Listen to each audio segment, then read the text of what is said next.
बिहार चुनाव में करीब 16 घंटे की गिनती के बाद आधी रात जीत की तस्वीर साफ हो गई।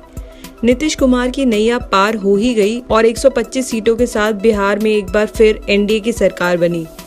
बिहार में सत्ता विरोधी लहर और विपक्ष की कड़ी चुनौती को पार करते हुए नीतीश कुमार के नेतृत्व वाले एनडीए ने बिहार में बहुमत का जादुई आंकड़ा हासिल कर लिया। इस साल बिहार में 119 विधानसभा क्षेत्रों में महिला वोटर भारी संख्या में वोट डालने के लिए घरों से निकली। 118 विस क्षेत्र ऐसे रहे जहां पुरुषों ने ज्यादा वोट किया, लेकिन नंबर साफ है कि वोटिंग में महिलाओं का पलड़ा भारी रहा। इस साल अगर वोटरों के आंकड़ों को देखा जाए तो बिहार में 59.9% महिलाओं ने वोट किया, जबकि 54.7% पुरुषों ने। बिहार चुनाव के लिए प्रचार के सिलसिले में अपनी रैलियों के दौरान प्रधानमंत्री नरेंद्र मोदी ने भी महिला वोटरों को केंद्र में रखते हुए बार बार जन धन, नलों में पानी, बिजली, मुफ्त राशन और उज्ज्वला जैसी कई योजनाओं के फायदे गिनाए थे। बिहार के सबसे बड़े त्योहार छठ तक मुफ्त अनाज स्कीम चालू रहने की पीएम की घोषणा भी काफी अहम रही। पीएम मोदी ने अपने आखिरी बिहार दौरे में की गई रैलियों में महिलाओं से विशेष रूप से वोट देने की अपील की थी। पीएम अपने सभी रैलियों में महिलाओं को केंद्र और राज्य सरकार की ओर से दी गई योजनाओं का जिक्र करते रहे।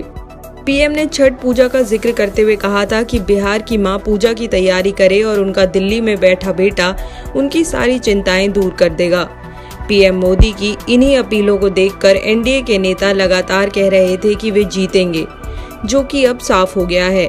वहीं बिहार के मुख्यमंत्री नीतीश कुमार ने पूर्णिया के धमदाहा सीट से ही चुनावी सभा में अपने आखिरी चुनाव होने की बात कही थी, जिसके बाद से विपक्ष इस पर जमकर निशाना साध रहा था और बोल रहा था कि नीतीश का ये इमोशनल कार्ड नहीं चल पाएगा। लेकिन चुनावी नतीजों में कहीं न कहीं सीएम नीतीश को फायदा हुआ है। इसी के साथ नीतीश कुमार के लगातार चौथी बार मुख्यमंत्री बनने की राह साफ हो गई है। हालांकि इस बार उनकी पार्टी जेडीयू को 2015 जैसी सफलता नहीं मिली है। जेडीयू को 2015 में मिली 71 सीटों की तुलना में इस बार 43 सीटें ही मिली हैं। उस समय नीतीश कुमार ने लालू प्रसाद की राजद और कांग्रेस के साथ मिलकर चुनाव जीता था। इस बार राजद 75 सीटें अपने नाम करके सबसे बड़ी एकल पार्टी के रूप में उभरी है। मतगणना के शुरुआती घंटों में बढ़त बनाती नजर आ रही भाजपा को 16 घंटे चली मतों की गणना के बाद 74 सीटों के साथ दूसरा स्थान मिला। जेडीयू को चिराग पासवान की लोजपा के कारण काफी नुकसान झेलना पड़ा है, लेकिन लोजपा को एक सीट पर जीत मिली, लेकिन उसने कम से कम 30 सीटों पर जेडीयू को नुकसान पहुंचाया। बिहार में इस बार कांग्रेस महागठबंधन की सहयोगी के रूप में 70 सीटों पर चुनाव लड़ी। इतनी सीटों पर लड़ने के बाद भले ही कांग्रेस राज्य विधानसभा चुनाव के प्रमुख राजनीतिक दलों में शुमार हो गई हो, लेकिन सिर्फ 19 सीटें ही वो जीत पाई। इस बार कांग्रेस का जिन सीटों पर बीजेपी से मुकाबला था, उनमें से ज्यादातर में उसे हार मिली। 2015 में कांग्रेस ने 41 सीटों पर चुनाव लड़ा था और 27 सीटें जीती थी। अब 2020 में कांग्रेस ने महागठबंधन के खाते से 70 सीटों पर चुनाव लड़ा, लेकिन अभी वह सिर्फ 19 सीटें ही जीत पाई।